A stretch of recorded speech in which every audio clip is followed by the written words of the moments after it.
Well, I have to make a little apology about the last video.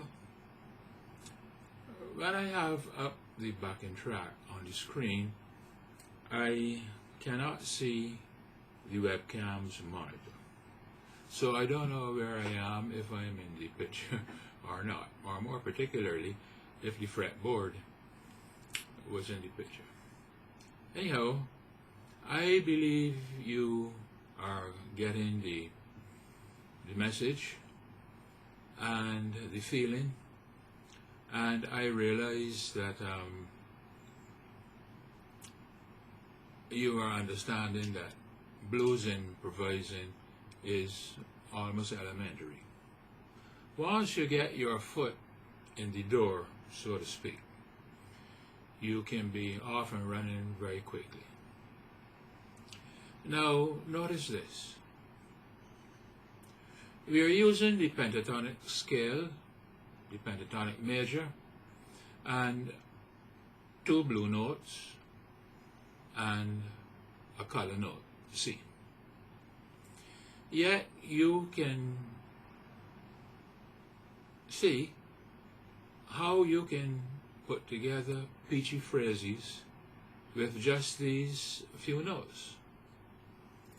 If you counted up all of the notes that we are using, the 5 notes of the pentatonic scale plus the 3 color notes equals 8 notes in all, and you can make a lot of music with these 8 notes. And then of course there are the 2 chromatic notes that you can throw in as well, which would be, well, you're not on the chart, which would be the D sharp and the G sharp. So I try to I can't find another good word for techniques. You know, so the techniques are these.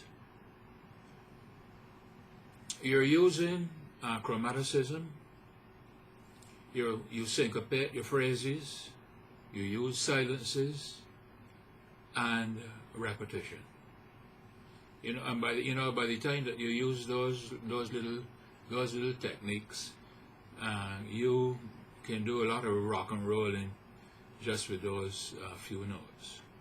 But you know, there's another technique, you know, that I omitted to mention before, which I hope I remember to do here and now, which is to show you what is called the question and answer technique. And also too, I have to introduce those 2 notes there, C and F.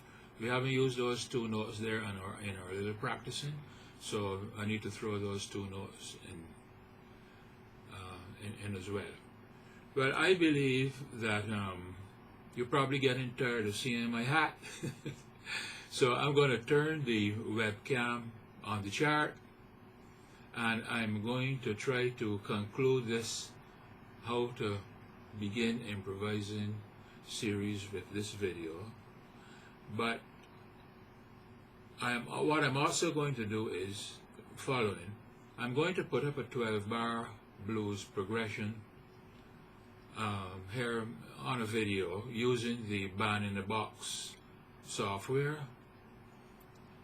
I've been asked to do that. The thing about the BAJAN in the box software and what you will see on the screen is that there is a cursor that moves along, and you know, on the chord as it is being played at the time. And some of you have asked me to put this up,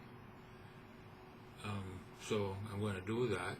And the other thing for you to remember is that when you are improvising over a 12-bar progression, although there are only going to be 3 chords, you do just what you've been doing all along, because that is the wonder of the pentatonic scale here, and even the blue notes. The 3 chords are going to be G, C, and D, and there will obviously be a section when the C chord is playing and a section when the D chord is playing.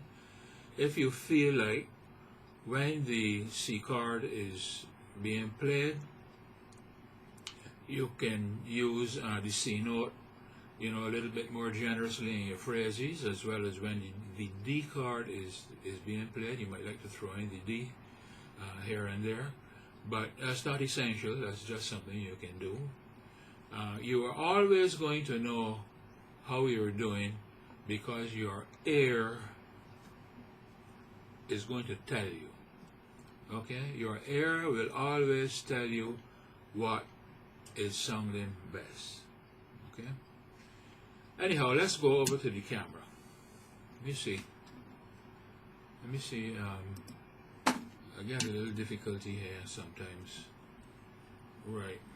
Let's see. Okay, I think we got the camera there. Now, let me first of all show you something having to do with the call and response technique. Call and response is a methodology to be able for you to use to develop a phrase, right? So suppose you are playing on a 12-bar blues.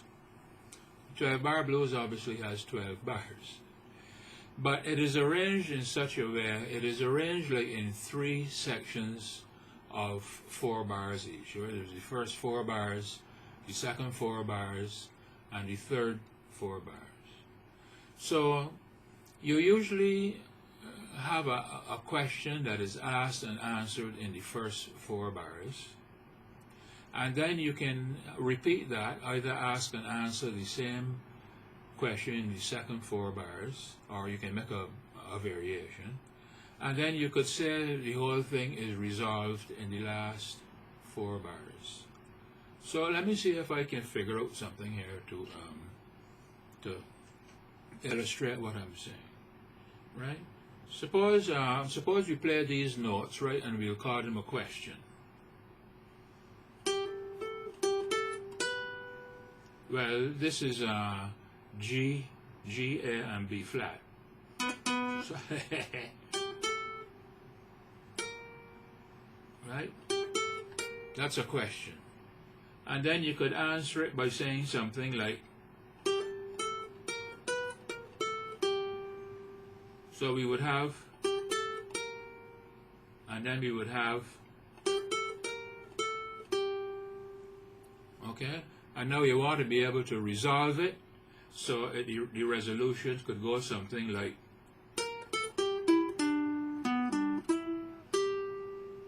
yeah, question and answer and resolution over the 12 bars.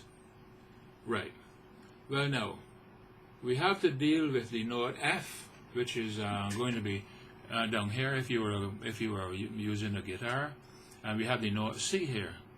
So what we need to be able to do now is to play some phrases and include these notes in the phrases. Okay, so as before, I'll play a phrase, and then you will follow. Okay, so here we go. I'm going to play B, C. Am I in the right phrase? Yes, I am. Yeah, B, C, D, E. Right?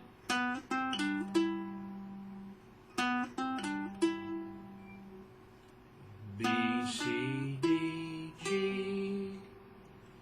Da da da da. Da da da. That's the semitone.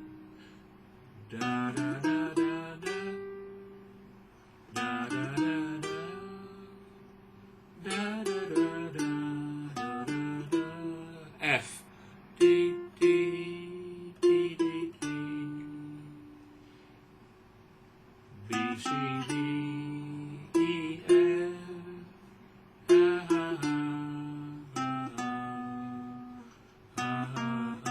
Listen, time is up. Haven't been able to get through. Got to shut down here now. See you over in the next